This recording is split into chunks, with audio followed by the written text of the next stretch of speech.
Hi guys, today I'm talking about being an entrepreneur as well as a Reiki practitioner.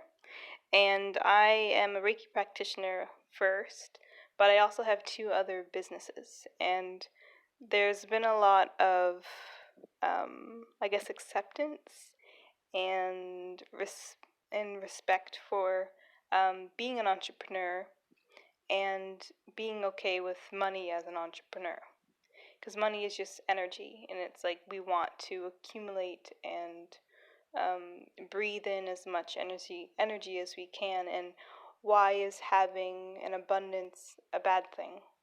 Because in the spiritual community, only I guess in the last couple of years, it's been like, okay, you're allowed to be able to provide for yourself as a practitioner. You're allowed to have wealth as a practitioner. And the old way of healing and giving services that you don't expect anything in return. But everything is always balancing itself, and it's okay that you take charge of what that balance is. And being a Reiki practitioner and going out into the world and having these other businesses, people look at me kind of weird because they're like, so you're a spiritual human and you do all these healings and you see ghosts and you go running through different dimensions and all these things, but then you also do consulting and you design stuff on complex programs and you have a multimedia company and you do all these things, and people get confused because they're like, well, you're not really a spiritual teacher, or you're not really a practitioner because you're not only just doing that. And we're allowed to do more than one thing. The whole point of going through a spiritual journey and finding yourself is that you can build the capacity to be a healer, but also create in all areas of your life. And one of my favorite things to do is to create businesses, because it's just like an entity or a baby that you're helping grow that's going to help other people. And we're allowed to have more than just one thing. And being a practitioner only wasn't serving me, because I was going through this back and forth of, okay, well, I only can do Reiki, and I'm not allowed to do design, and I'm not allowed to consult with people, and I'm not allowed to do this because I'm only really spiritual if I just do my Reiki. And we are forever expanding beings, and we're not supposed to limit ourselves. So now that I sort of accepted that space and allowed myself to have multiple babies, multiple business babies, my life's totally different. And sort of releasing that idea that it's greedy to have more than one business. It's greedy to charge people for value when I'm giving value. Like, it doesn't make any sense. Like, y'all need to get over the idea that money is evil, or money is only associated with negative energy, and it's not. It's what you bring to it, because money in itself is a neutral thing.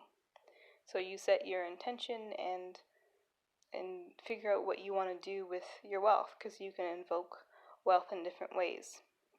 So with Reiki, you can invoke wealth by obviously focusing on your lower centers first, and making a foundation and connection and healing relationships, and feeling secure, and then work up through your other chakras. And then you really want to focus on the throat chakra, because all your ideas and the things that you want to manifest, they do have to be communicated to your external world in order to be fully manifested. And then with my other practice, Kundalini, there's a bunch of mantras and different things, physical things that you can do with the body to sort of clean out your auric field, so you become a magnet for success and a magnet for prosperity. And I've been talking about this a lot around prosperity and clean your auric field, and some people are like, I have no idea, what are you talking about? And I guess a good way to explain it is like you have an egg around your body, and if the shell inside the shell is dirty, then you can't function properly because there's a fog, and things that are trying to come into that shell and nourish you that can't, because there's too much gunk in there. So these different practices, it's going to clean out that auric field so it's squeaky clean, so things can come in and stabilize and be integrated into the body and into the mind. Other practices that I use with my other businesses, because everything is overlapped, so it's not like I have Reiki and I'm only doing Reiki when I'm doing Reiki. It's like I carry the energy work through all of the things that I do. So when I'm doing consulting and coaching with clients, we're doing an energy reading, we're doing a Reiki treatment, but we're also talking about like the structure of your business and your emotions and where you want to be financially and all those sorts of things. So I bring in the energy work with that, and then I also bring in the energy work with my design, because creativity is all intuitive, and trusting your intuitive nature is paramount in creating designs for people, because it's like you are taking an image, a feeling from their crown, their mind, and then recreating it into a visual thing on a screen or on a piece of paper. So I use my my intuitive gifts in order to create visuals for people.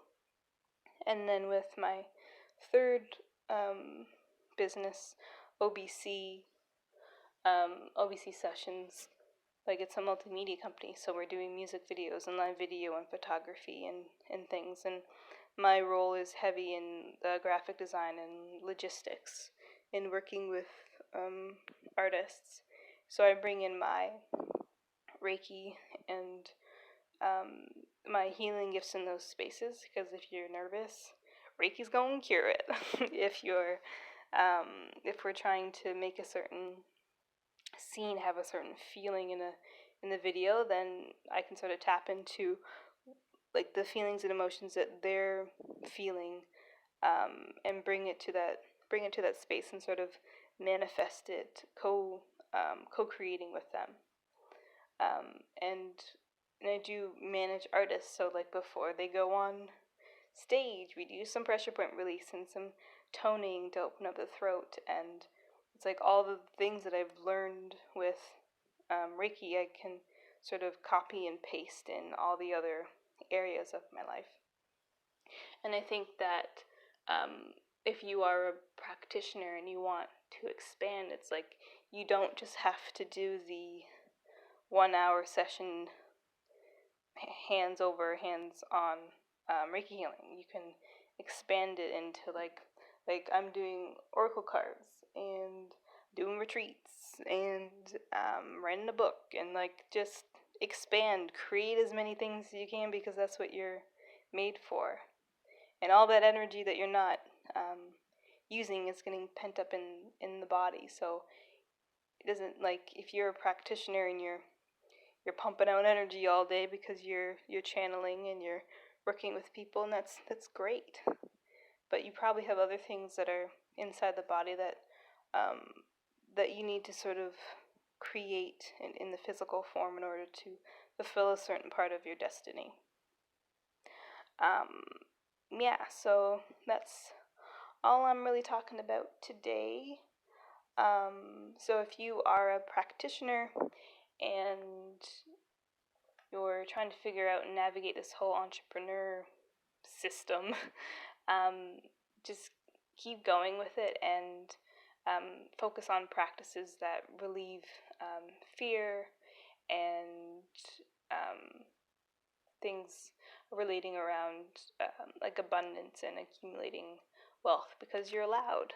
You are allowed to feel safety and security and abundance from the amazing work that you're doing.